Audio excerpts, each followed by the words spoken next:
Welcome to Unofficial Canon, the Star Wars podcast. I'm Tavin. I'm Brendan. And we are continuing yet again our conversation on Star Wars Episode 1, The Phantom Menace. Deep dives here, people. So, last episode we left off where... With a teaser. With a teaser, yes.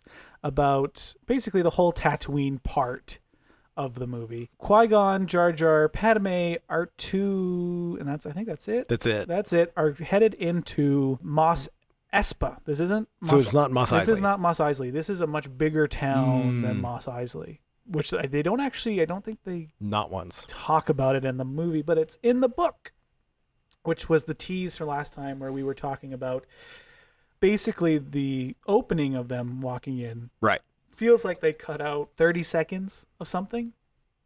And in the book, the conversations are longer generally moving forward, at least on Tatooine, especially between Anakin and Padme. And my theory is that Terry Brooks, who wrote the novelization, got the script or got the outline. I'm pretty sure he got a script. Yeah. Because there's very detailed, or he maybe wrote one pass and then went back with the movie basically done and added more stuff into it. And yeah, the conversations are just way longer and more fulfilling and better.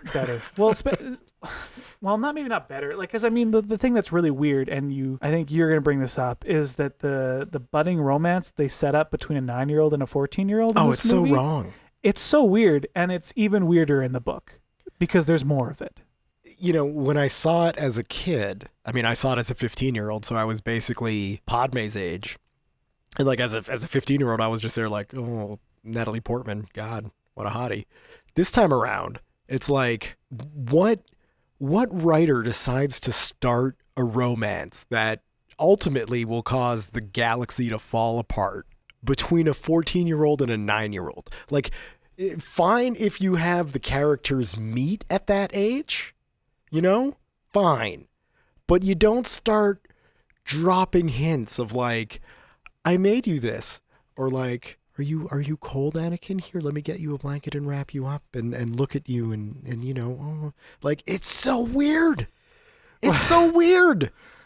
Before reading the novelization, I had always remembered it as like, it wasn't really a romance between them. It was more of like Anakin being a young boy might have some kind of feelings that would resemble romance for a 9-year-old. Like, because little kids, I remember having like crushes on like older cousins and stuff, like weird stuff like that, right? And it's like perfectly innocent, and you're just a kid, and you're just like, wow, they're really cool. And then Padme was always just kind of like, I felt like her relationship to Anakin was always like, oh, you're just kind of like a kid, and you're cute, and that's fine. But reading the novelization, it's very clear that George Lucas intended this to come off like a budding romance between children. Which is weird. You're right. Like, between a 14-year-old and a 9-year-old is... Like, 5-year age difference between, like, a 20 and a 25-year-old? Not a problem at all. Between a 9 and a 14-year-old? It's so weird. It is very strange. Anyway, so, Qui-Gon, they're in the city, and Qui-Gon's like, okay, let's try one of the smaller dealers for the parts. Of course. Because I don't know why.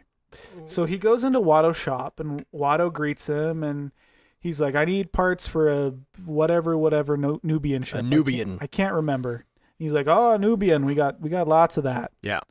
And he's like, okay, I'll take you out back. And that's when Anakin like runs into the room and he sees Padme. Mm-hmm. Right? And so the next scene that follows is basically Anakin and Padme talking while Jar Jar's dicking around in the background. Yes. And you get the very famous, he's playing with the little robot thing, and Anakin goes, hit the nose, and the robot stops being a robot. So this scene, it's very awkward in the movie. He calls her an angel, and he talks about how deep space pilots, there's angels on some moon or something. I like to imagine that moon is Nar Shaddaa, and the angels are just prostitutes. Padme, you look like a whore. Well, Anakin doesn't understand it, but that's what the spacers are saying, you know? I love it. Anyway, so yeah, and it's like that's basically like it's you look like an angel, and she's like, you're such a strange little boy, and Jar Jar does some garbage, and then it cuts back to Qui-Gon Jinn and Watto. Yeah. But not in the book. Oh.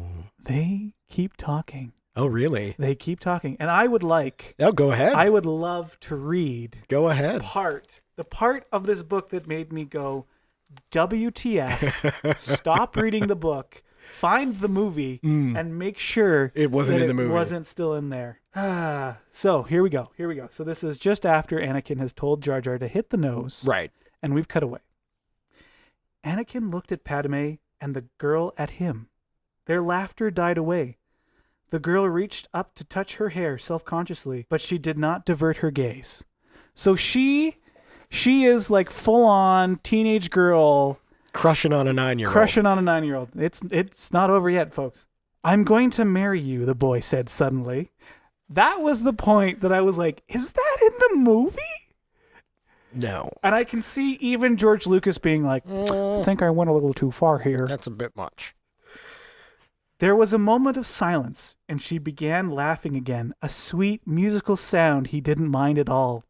The creature who accompanied her rolled his eyes. That's Jar Jar. I mean it, he insisted. You are an odd one, she said, her laughter dying away. Why do you say that? He hesitated. I guess because it's what I believe. Her smile was dazzling. Well, I'm afraid I can't marry you, she paused, searching for memory for his name. Anakin, he said. Anakin, she cocked her head. You're just a little boy. His gaze was intense. As he faced her, I won't always be, he said quickly. That reads like a romance novel. Exactly my point. Like, isn't that weird? It's so wrong. Like, not knowing Natalie Portman and Jake Lloyd in those roles. If you just read that to me, I would picture people in their mid to late teens. Oh, yeah. Both of them. Not a 9-year-old and a 14-year-old. Like, I hate to take a look at especially the prequels and be like, well, what would I have done? Because what's the point in that, right? But I wouldn't have started here if I did episode 1. I wouldn't have started at 9-year-old Vader. The note that like my wife gave is like, why couldn't he have been 5 years older? Right? Because like the whole movie would have made more sense if he was 9 years older. Now, my point is that he wouldn't have been the exact age I was when he saw the movie, and I wouldn't have built a shrine to Star Wars. No, he the would have movie been came my out. age, so maybe I would have had a hero to look at and been like, I'm not too old for this. 14-year-olds don't buy toys from Taco Bell and make a shrine with them No, that is true. in their bedroom. So that's why. But yeah, it's much longer, Mm-hmm. and it goes on for another like page, I think, after that. That's so awkward. Yeah, it is really strange, and I can see even George Lucas. And look, I'll hate on George Lucas sometimes, but I think he's got some basic tool sets of storytelling. Mm-hmm. I think even he would go a little bit too far That's there. too much. And that's why we cut away from there right after hit the nose. Yeah, that makes sense. Yeah. So then we go to Qui-Gon and Watto, and Watto's like, yeah, I got everything you need. I got all the parts. And Qui-Gon's great. I've got Republic credits. Yeah, 20,000. 20. I don't think he even throws out a number. I think he's just got, in theory, as many as he needs. Right. And Watto's like, oh, this is garbage here. Which is a fair point. Yeah, Like, this isn't a Republic. It's a hot planet. I would have figured hot planets would have liked money. Well, I just think, yeah, well, that's a whole nother issue. Like, there's the red letter media fact of like, why didn't you just go to another dealer? Yeah. Someone who accepted credits, bought something else, and then traded with Watto. But I have headcanon for that away. Mm-hmm. So anyway, basically he's like, tries the Jedi mind trick. He's like, sorry, that doesn't work on my race for some reason. Which should have been a bit more of a flag to Watto. Yeah, like he's like, what are you waving your hand around like a Jedi? Like, okay, Jedi mind tricks might not work on you, but you're an idiot. Yeah. Like, you're stupid. Don't you know those tricks don't work on me? Well, and what's weird is that, like, initially Qui-Gon walks into the Watto's place and he recognizes him as a farmer because he's wearing farmer. He's like, oh, farmer or whatever. Like, in the movie, he says something along those lines. And then this farmer's like, I need parts for a Nubian, like, royalty ship. It's a fancy ship. And Watto's just like, okay, yeah, that sounds reasonable. A farmer would want those things. Get them. What a weird farmer you are, waving your hands around. So, yeah, like, Watto might... There's obviously some kind of, like, brain physiology there that makes it impossible because it's not like he's a strong-willed mind creature that can No. Can outthink a Jedi. outthink a Jedi. Exactly. And this is one of my favorite parts. It's like it's the first part that Qui-Gon like emotes at all. So he's like, he does this like smirk and he's like, okay, thanks. And then he turns around and leaves. And it's such a like, wait, what? And I feel like Liam Neeson was like, as an actor, you try things on set because that's your job. And he tried that. And George Lucas was like, okay, I like that. Yeah. Or he just didn't notice. He was napping. He was napping. He had too much coffee. He was crashing or something. So then at some point I think it's the next scene, or maybe they walk away. I can't remember what happens first, but at some point in the next scene or two, he has a conversation with Obi-Wan. Mm-hmm. And he's like, so here's the skinny. It doesn't seem like people take credits, and there seems to be only one person with ship parts. And a lot of people are like, well, why didn't you check? Like the Red Letter Media review, I think, does that. And here's where Qui-Gon following the living force, I feel like you can explain it away with like Qui-Gon felt to go into Watto's. Yeah. He felt something pull him there, and that thing being really just Anakin. And the fact that this place had the parts that he needed. And then when he's on the call with Obi-Wan, he's like, something else will present itself. Yes. Like it's a fact. Like he's not like, hopefully, he's like, no, something will present itself. Don't worry about it. Right? Yeah. And it comes back to him on the speeder where he's like, I feel like everything's going to be fine. Yeah. Don't worry about it. And the movie does Things will work out. Movie does a really terrible job of explaining this aspect of Qui-Gon. The book does it better because the author is trying to fix plot holes. Exactly. Although I will say, in the defense of The Phantom Menace as a movie, and people being like, well, why didn't they show Qui-Gon getting things and checking out other places? Do you really need 10 extra minutes in this movie of Qui-Gon Jinn going store to store being like, have you got this part? And the shop owner being like, no. And then Jar Jar does a little thing in this shop. I want a fun montage. I want like some super inappropriate band. Maybe they're like, it starts off with them walking down and there's like a band playing in the background, and then that music is that like becomes the focus over the montage. Yeah. They tried that, but everything John Williams came up with did not fit the tone. Really? I know, shocker. Having a hard time fitting the tone? That's surprising to me. Anyway, so yeah, he calls Obi-Wan, something will present itself, and then I think they start walking away, and then Jar Jar is like hungry. Mm-hmm. There's a frog hanging. Yeah, so he grabs that. He grabs the frog, and then the person says something in Alien, which was like $7, basically $7 Yeah. And Jar Jar was like, oh no, and he like lets it go, and it flies into Sebulba's soup.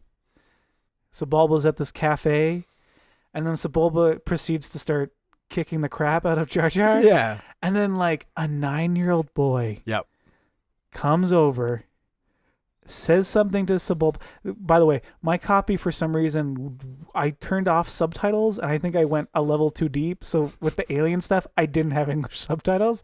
So I have no idea what Sebulba actually said, or Anakin said. And basically Anakin said something about, don't do that, Sebulba. Yeah. Yo mama. You're dumb and big meanie head. So Sebulba backs down, and he saves Jar Jar. And then I think it cuts away again. Pretty quickly after that, but then, because the storm comes in, they cut to something else. The storm. I'm sure it's more just hologram. Oh, it's Darth Maul. Is that Darth Maul landing? It's Darth Maul landing with his droids. That's right. So it cuts away, and the droids are like a weird combination of the torture droid from A New Hope, and then the droid that we see in Empire. Button. Oh, the probe droid. Probe droid. Yeah, it's like a weird in between, right? Because it's still got kind of that like it's like an eye, but it still has kind of little like arms and things.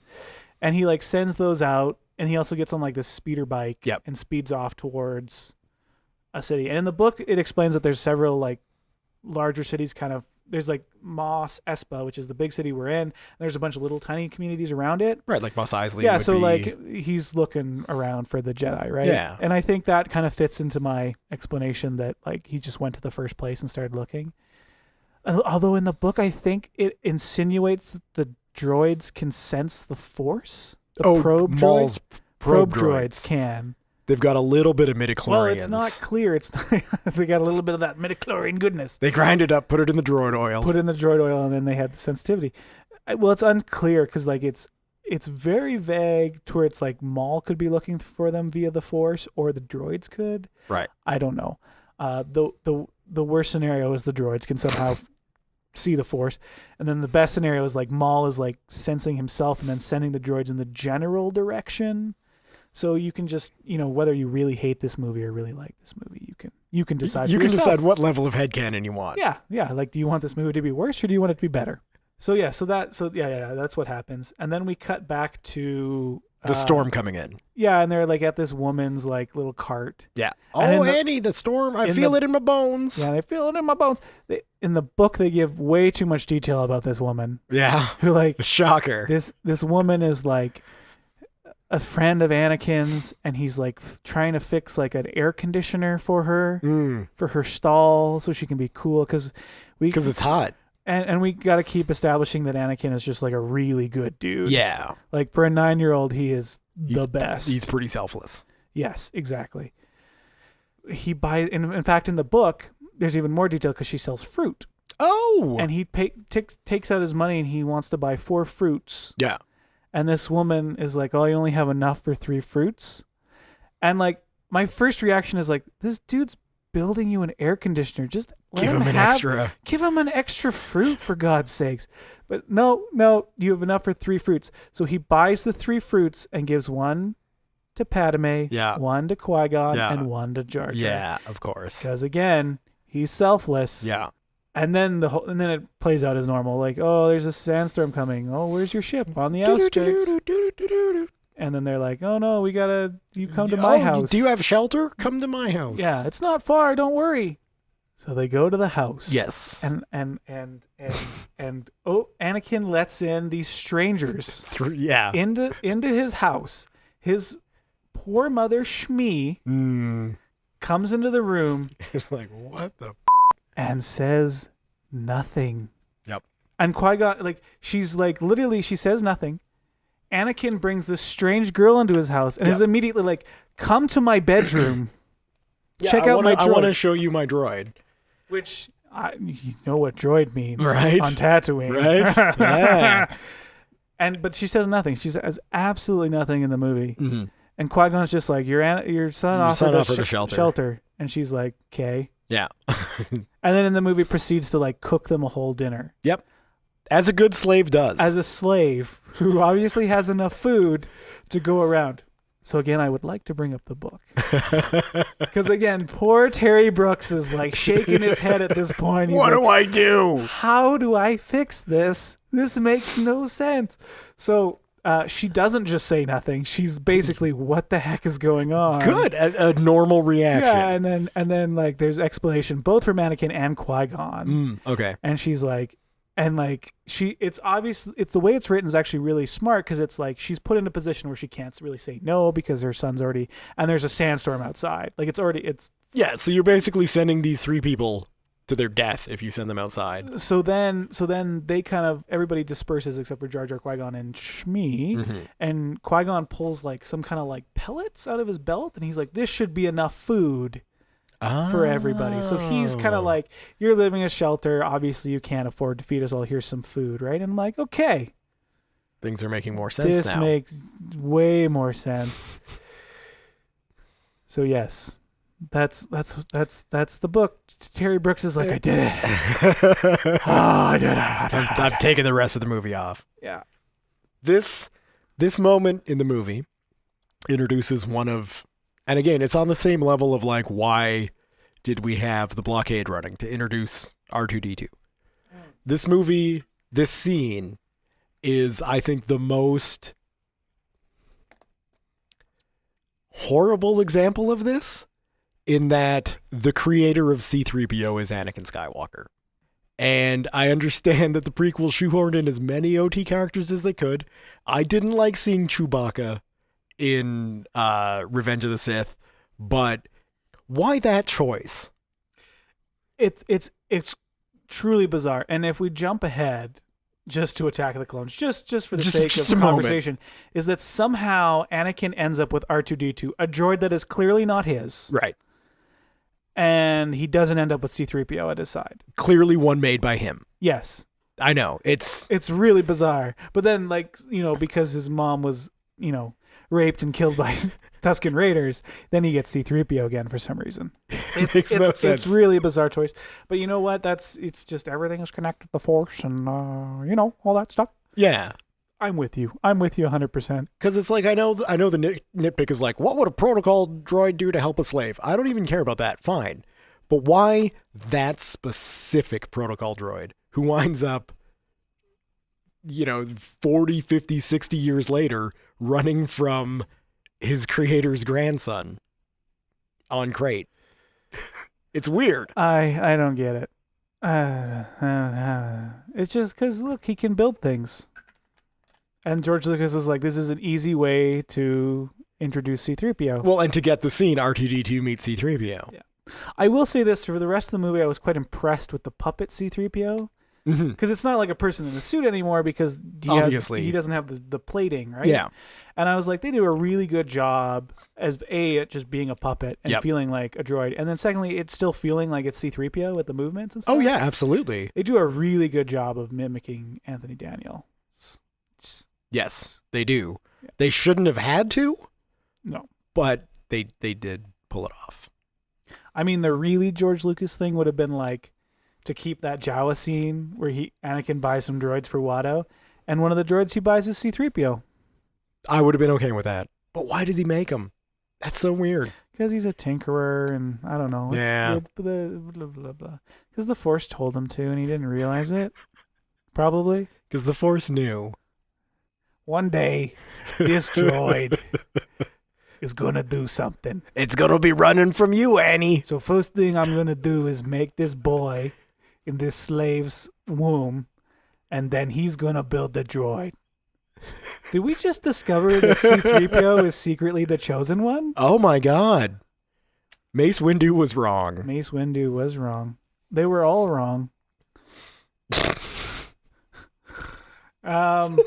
Okay, so yeah. Sidetrack. So Anakin shows C-3PO to Padme. Yeah.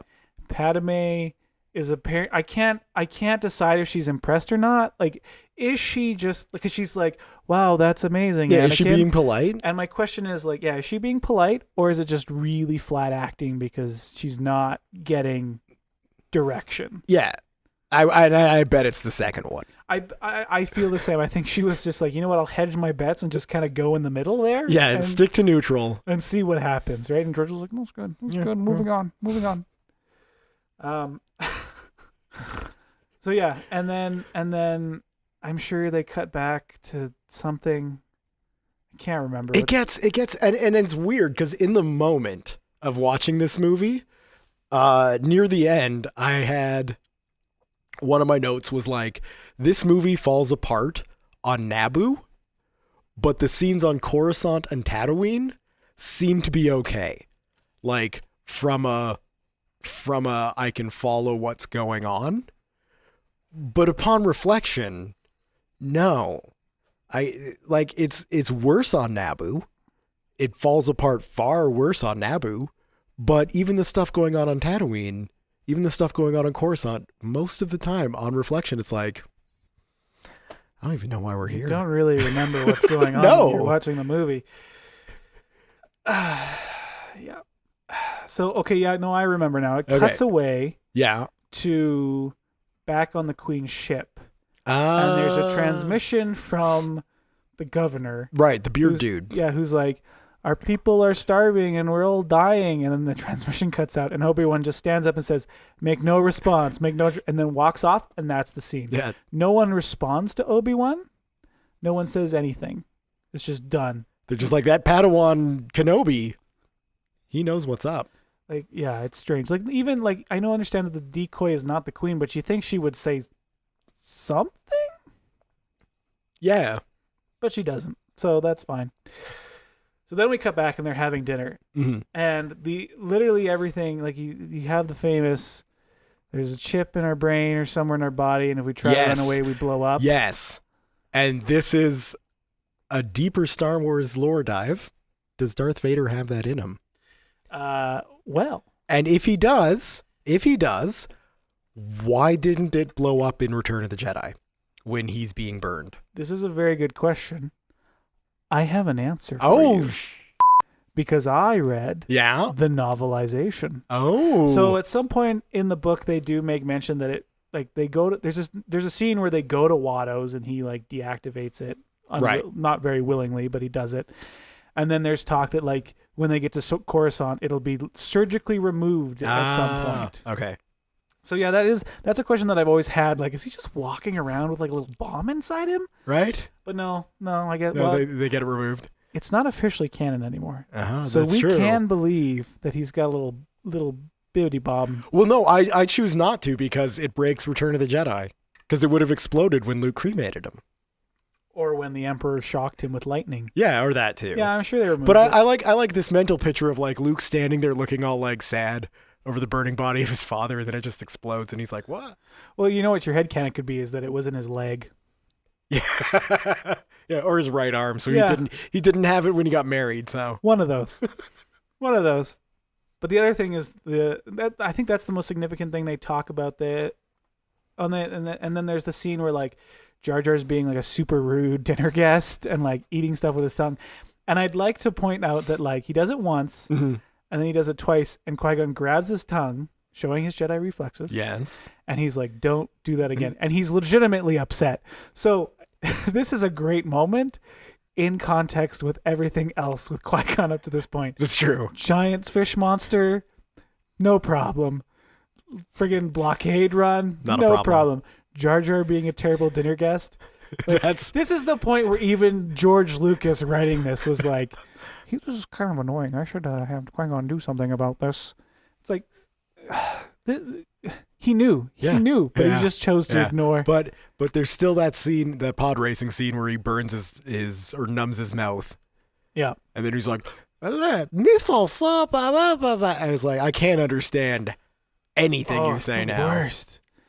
But anyway, it's just, I thought that was always funny because it's Qui-Gon is like this super zen, chill. He's like the hippiest Jedi there ever was. And Jar Jar gets on And his Jar nerves. Jar is like, no. And he was the one rooting for Jar Jar. He's the one who was like, Jar Jar needs to come with us for some reason. Yep. But no. He's had enough of his bullshit. Ultimately, that was the lesson for Qui-Gon. Jar Jar presented a situation where Qui-Gon learned his limits. And that's why he's there. So that's his character arc. That's the only reason he's there. And then the last thing that happens in this scene, it's the big revelation, comes from Shmi. Yeah. Space Jesus. No, that's later on. Oh, that's later on? That's much later on. Padme throws out some line where these traders must have some kind of weakness, and she says gambling. And then this is where the whole Anakin proposes. Anakin, the 9-year-old, proposes the master plan. I know. But you know the Force was guiding him, so that's how he knew what to do. That's how this 8-year-old came up with this. Anakin proposes the idea of entering him as a pod racer. Pretend that the pod that he's been fixing up in his backyard, Which no one has noticed. the fastest pod ever created, Ever. And again, if you tell us that it's the fastest pod ever, we'll believe you. Although the source is a 9-year-old. Yeah, that's true. I mean, Anakin, how fast does it go? 6. Speed 6. Super fast. He proposes the concept that Qui-Gon pretends it's his pod, and he convinces Watto to like put him in the race. Enter him in the race. And Shmi is like kind of against it, but ultimately Qui-Gon does whatever he wants. Yeah. Trust me.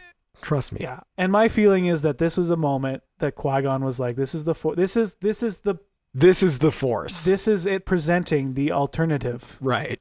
And this is why the next morning he doesn't go anywhere else. Yeah. Because he feels like this is the direction that they should take. Right? And this is also the point where Padme starts to like really think that everything Qui-Gon is a terrible idea. And the reason she came to like, but she can't because she's put herself in a position where she can't reveal herself, which is then hilarious for the rest of the movie with that knowledge. And because she's continuously being like, God, Qui-Gon's like risking everything over like nothing. Yep. Because for all you know, She doesn't believe in the Force. She doesn't believe in religion. This is No. all garbage in her mind, right? Well, and I love that revelation when Anakin was like, maybe this time I'll finish a race. And she's like, wait a second. Wait a second. Finish? So you've never won a race? And he's like, nope. And she's like, you've never even finished a race? And that's where he makes reference to the first pod race that's in the book. Right? He's like, I saved the pod mostly. Oh, yeah, Yes, yeah. he does do that. Anyway, Mostly. so that's that scene. We have kind of a plan now, and that's where we're left. And we'll leave it at that. And that's where this episode should that's be where left. this episode's going to be, and we're going to leave it there. Hey, pod racing next time then. Maybe. Maybe. Maybe we'll get there. We might. All right. Well, thank you for tuning in, everybody. We will see you next week. Thank you for stopping by.